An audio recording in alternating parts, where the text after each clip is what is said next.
vida comunitária e fora da comunidade, é fazer o que o Edgar faz da sua vida. Esse é o fim, inclusive, da onde eu quero chegar nesse caminho todo. Ir além, ir para realmente o horizonte.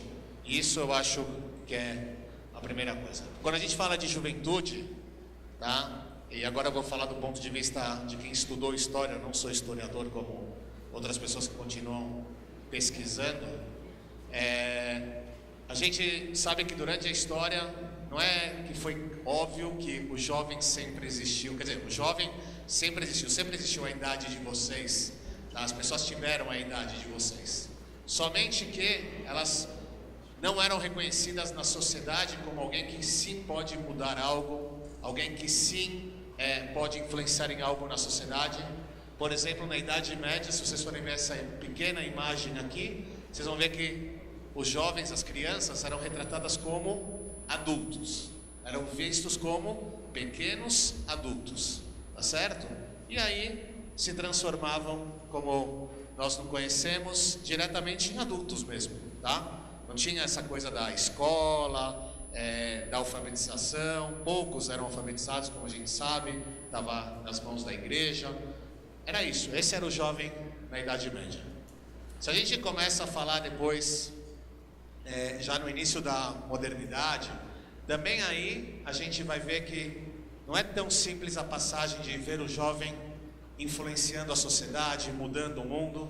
Não, os pais viam nos jovens a continuidade daquilo que eles eram. E a verdade também é que demorou bastante tempo, mesmo depois da época do iluminismo, tá? A gente vai ver só realmente no final do século XIX e no século XX, o jovem sendo visto como alguém que pode sair à rua, sair nas universidades, sair nas escolas e dizer algo que pensava. Até aquele momento ele era visto como, inclusive a palavra aluno, para quem não sabe, significa alguém que não tem o que dizer. Alguém que, quando a gente chama alguém de aluno na escola, está falando para ele, essa pessoa não tem, porque ela é desiluminada, ela não tem iluminação, tá certo? E infantil, se eu não me engano, é a expressão para essa pessoa não tem o que falar, não tem o que dizer. Então, o jovem era visto realmente como alguém que não tinha, uma função na sociedade. Vocês imaginam isso? Se a gente continuar falando de história, tá certo? Agora vamos voltar um pouco, e agora eu vou falar do ponto de vista como educador judeu e como judeu. O que isso significa? O que é diferente e o que é igual? Primeira coisa, essas duas expressões que eu falei agora para vocês, na minha opinião, me comprometem a bastante. O que significa isso? Primeira coisa, como judeu, eu acredito que eu sim devo ver o mundo não de forma óbvia. Eu tenho que ver as coisas que acontecem em volta de mim, não por elas mesmas passando, sem que eu tenha algum pensamento sobre elas, interfira. É isso que a gente recebeu de legado, na minha opinião, das gerações passadas. Nós não podemos ser indiferentes com aquilo que está passando em nosso mundo. Então isso como judeu. Então não importa se você vai ser engenheiro judeu, você é um publicitário judeu, ou você é um historiador judeu, eu acho que sendo judeu, você já tem, naquilo que você faz na sua vida, você tem que ser realmente uma pessoa que sim faz a diferença. Como educador judeu, serve a mesma regra. Eu como educador judeu quero educar a isso, que as pessoas que são educadas através do judaísmo, elas não sejam indiferentes. Alguém reconhece esse quadro? Alguém sabe? Não quem é o pintor, que pintura quando ela foi pintada é menos importante. Essa história, quem reconhece essa história? Tem um menino caído aqui no chão, talvez a imagem não seja tão boa, e tem uma mulher e ali tem uma ode de água. Essa história é de quem? Alguém já ouviu falar de Ismael? Ismael, os ismaelitas, verdade? Quem era Ismael? Filho de quem? De Abraão, irmão de quem? De Yitzhak, o irmão mais velho de Yitzhak. Essa história, logo depois do nascimento de Yitzhak, que Sara chega para Abraão e fala: vai, leva o menino embora desse menino, embora daqui, ele está rindo, a mãe dele também, Agar, embora daqui. Para muitos, Ismael, ele é o exemplo do jovem na Torá. Por incrível que pareça, Ismael, aquele que nós conhecemos também como o pai da nação árabe, eu sei que isso já foi, só disso já se criou um preconceito muito grande, infelizmente, mas alguém sabe o que significa a palavra Ismael? Escuta, Deus, Ismael, quando esteve aqui, na imagem ele está caído, parado. Não é verdade, isso não é o que a Torá conta pra gente. A Torá conta pra gente que ele grita. A mãe dele desistiu, Agar desistiu. Ismael não desiste, Ismael grita, Ismael se rebela, Ismael pede que Deus o escute. Esse é o jovem. Aliás, está escrito Anar, né? Está escrito na Torá, se usa uma das expressões em hebraico para jovem, tá certo? Ele grita. O irmão dele, Yitzhak, não estou falando que Yitzhak nunca gritou e nunca mexeu, porque a Torá tem, claro, idas e voltas.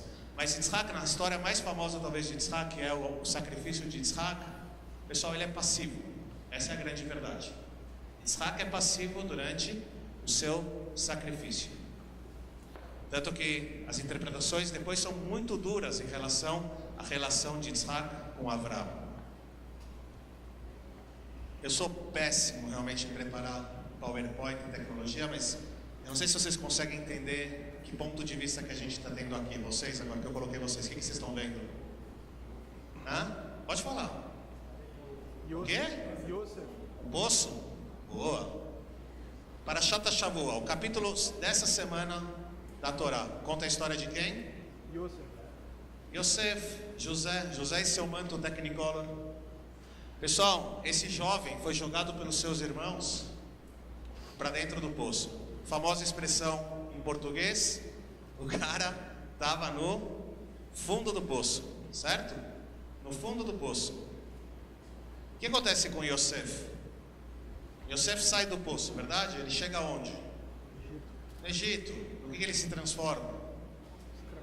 Pessoal, não caiu do céu, não é? Claro, tudo bem, tem as histórias dos sonhos, as interpretações, mas Yosef, ele faz algo, ele se move, ele é ativo, ele sai do poço para fazer. Significa, eu falei antes para vocês que na Idade Média, mesmo no início da Idade Moderna, o jovem não tinha ação nenhuma, ele realmente era alguém passivo. Agora, se a gente volta para a nossa história, justo para as nossas fontes, as fontes judaicas, elas falam as mesmas coisas que o Edgar falou para a gente aqui, que o jovem tem nos lugares que ele tem que dar. A mesma coisa que o Gil também falou sobre algumas mensagens que ele colocou em relação à nossa ação em relação ao mundo. E são nossas fontes. Eu não estou falando que as outras fontes não são válidas, elas são super legítimas, elas devem existir também, mas as nossas fontes também falam para a gente, não fiquem naquela pintura da Idade Média. E aqui, o ponto que eu queria me aprofundar com vocês, quando a gente fala de fontes judaicas. Quem viu o título da minha apresentação, chama alguma coisa como é preciso nadar. Preciso nadar? Eu sei que muitos de vocês escutam a palavra Talmud, ou escutam mesmo a palavra Torá e tremem, tem medo, tem uma distância em relação a isso. Pessoal, acreditem em mim, eu não sou um grande estudioso do Talmud e da Torá. Estudo, gosto, mas nos últimos tempos eu comecei a vasculhar, procurar temas que me interessavam no mundo do dia a dia, dos desafios que eu tenho trabalhando com movimentos juvenis em São Paulo, de jovens que, como eu vejo em São Paulo, tá? Eu não quero ferir ninguém, mas sim, são passivos, sim, são preparados para o que eu chamei, alguma coisa, não sei eu lembrar muito bem, CCCC, 4 Cs, eu busquei para ajudar todo mundo, que era serem carreiristas, se fala assim em português, vocês me ajudam se eu estiver errado, mas pensar na carreira, serem consumistas, serem, como vocês falam, alguém que fica sentado na cadeira sem fazer nada, sem se mexer, ser passivo, mas tem alguma coisa com C que eu... Conformista, né? Essa palavra, ser conformista. E última coisa que eu chamei é ser cúmplice. Cúmplice de que coisas estão acontecendo no nosso mundo e está sentado e parado.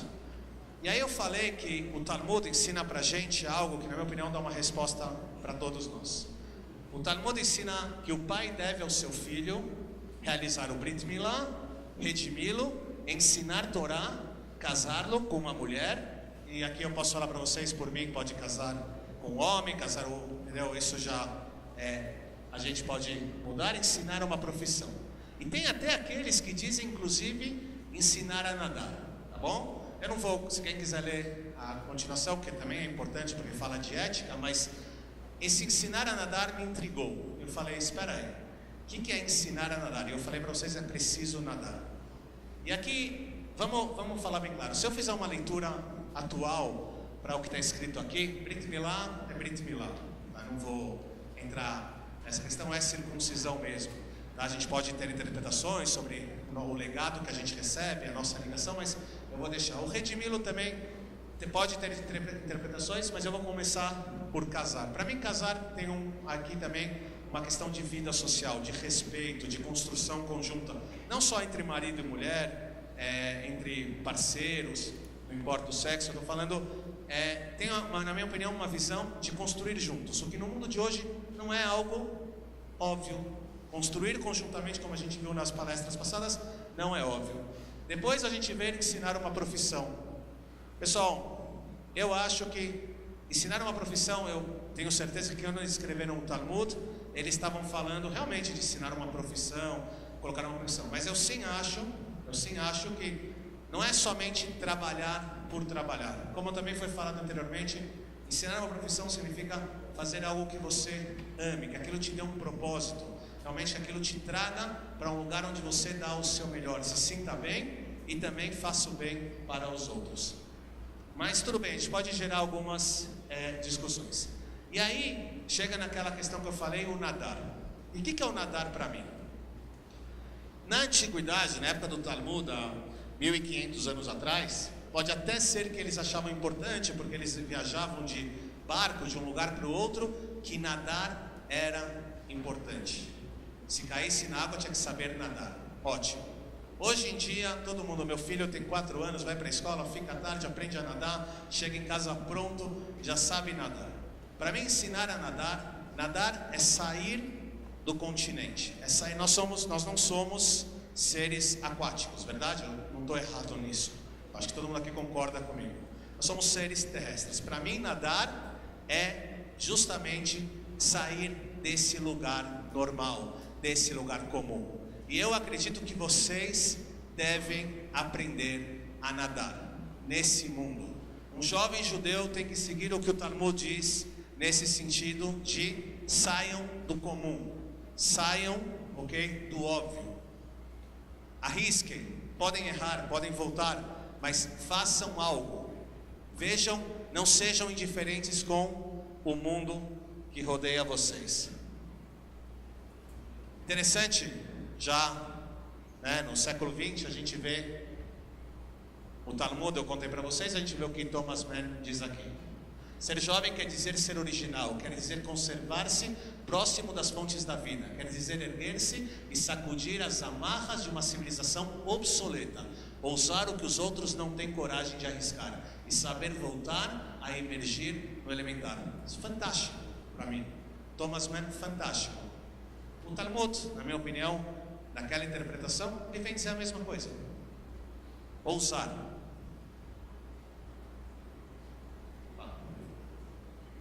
Olhem no espelho vocês.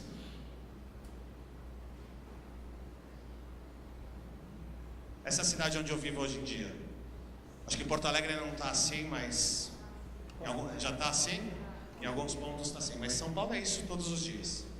Tenho que tomar cuidado para não bater nos motoboys todos os dias. Onde está o ser humano numa cidade como essa? Onde ele tem lugar, onde ele tem espaço? Esse é o mundo que vocês vivem? Isso não é, quer dizer, é montagem real.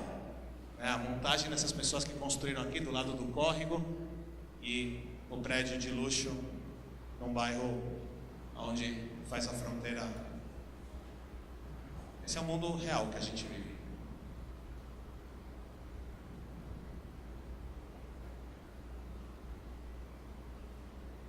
violência nas grandes cidades. Eu encontro muito, e aqui eu estou falando já do ponto de vista, eu me comparo a uma pessoa que trabalha a terra, como um agricultor. Hoje em dia, eu trabalho com jovens. Na sua maioria, claro, eu trabalho com madrihim de movimentos juvenis, de 16 a 22 anos. Eu posso dizer a vocês o que eu encontro, aliás, o dia de hoje em São Paulo, essa semana toda foi um terror. Pais me ligando, pedindo, por favor, essa semana pede para os outros madrihim não chamarem meus filhos para reuniões e tudo mais, porque tem FUVEST em São Paulo. Ninguém é contra o estudo acadêmico, ao contrário, acho que a gente tem que incentivar o estudo acadêmico, as pessoas devem se aprofundar. Mas o que eu vejo é uma loucura em termos de entrar numa faculdade aos 17 anos, 18 anos. Começar estágios aos 21 anos, 20 anos, 21 anos, já estarem estagiando em grandes empresas. Uma corrida em volta disso. Para depois, muitos jovens que eu conheço que se formam, sem terem dúvida se é isso que eles querem mesmo. Não estou dizendo que acontece com todos, mas é uma realidade que eu encontro em São Paulo quase que diariamente. Ana.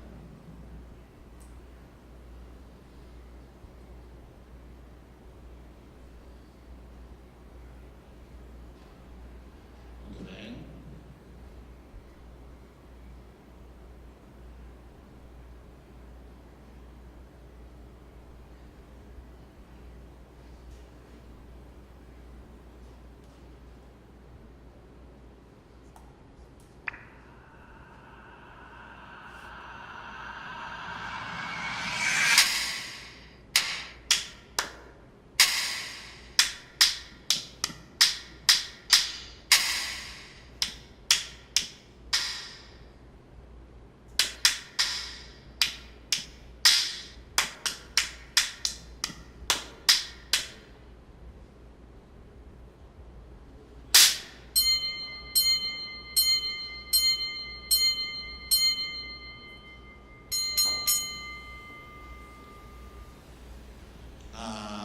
Está escrito no final do filme, para quem não sabe hebraico, se vocês não estão cansados de receber tapas na cara, né, de apanhar.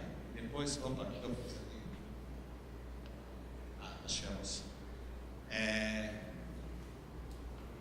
Que o que está escrito é, realmente, se você não está de saco cheio de tudo isso que a gente viu antes, será que a gente vive indiferente com tudo isso? E aí está escrito, na verdade essa é uma propaganda, a gente falou das fontes judaicas, e outra coisa que eu faço e acredito muito, é também ver Israel de uma forma diferente.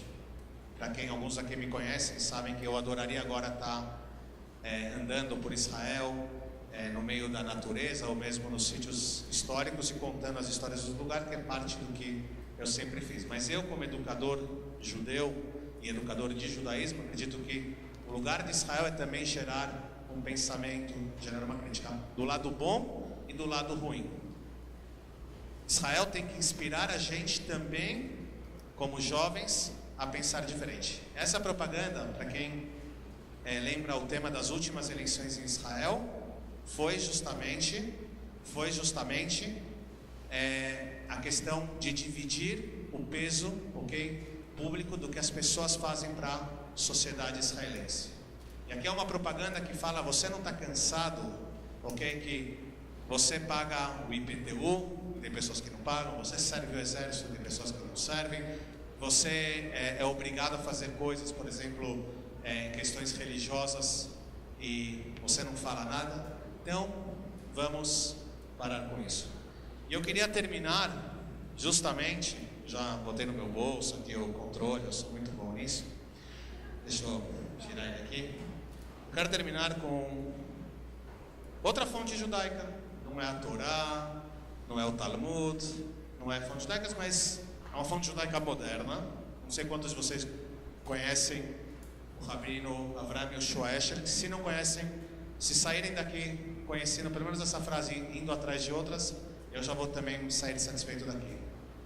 E ele fala algo que a gente também ouviu nas duas outras palestras, mas que eu proponho a vocês aqui nesse encontro. E desculpa se eu fui um pouco duro com vocês na questão dos tapas.